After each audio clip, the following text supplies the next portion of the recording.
Yes, all students, a very good morning and welcome to Enlightened Educators. ಒಬ್ಬರು ಒಂದು ಡೌಟನ್ನು ಕೇಳಿದ್ದಾರೆ, ಅವ್ರದ್ದು ಕ್ಲಿಯರ್ ಮಾಡಿಬಿಡ್ತೀನಿ ನಾನು ಇವಾಗ. Ma'am, I have 5.7 SGPA. All the subjects I have passed in my first sem. ನಾವು I am in fourth sem. Can I attend those passed subjects in makeup exam ಅಂತ. So makeup ಎಕ್ಸಾಮ್ಲಿ ನೀವು passed subject attend ಮಾಡೋಕ್ಕಾಗಲ್ಲ. And if you want to write your first sem exams again, you have to bid your first semester result. First sem ರಿಸಲ್ಟ್ಸ್ನ ನೀವೇನು ಮಾಡಬೇಕಾಗುತ್ತೆ, ಅವ್ರಿಗೆ ವಾಪಸ್ ಕೊಡಬೇಕಾಗುತ್ತೆ. ಲೈಕ್ ಈ ಮಾರ್ಕ್ಸ್ ನಂಗೆ ಇಷ್ಟ ಇಲ್ಲ, ನಾನು ಬೇರೆ ಬರೀತೀನಿ ಅಂತ ಬರಿಬೇಕಾಗುತ್ತೆ. This is what is all you have to do.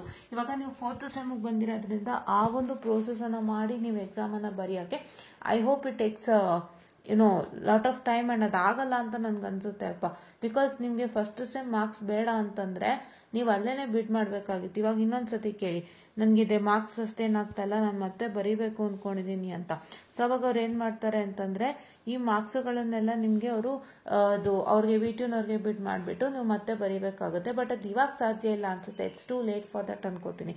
So I hope this you got it ಅಂತ ಹೇಳ್ತಾ I just want the short session and thank you.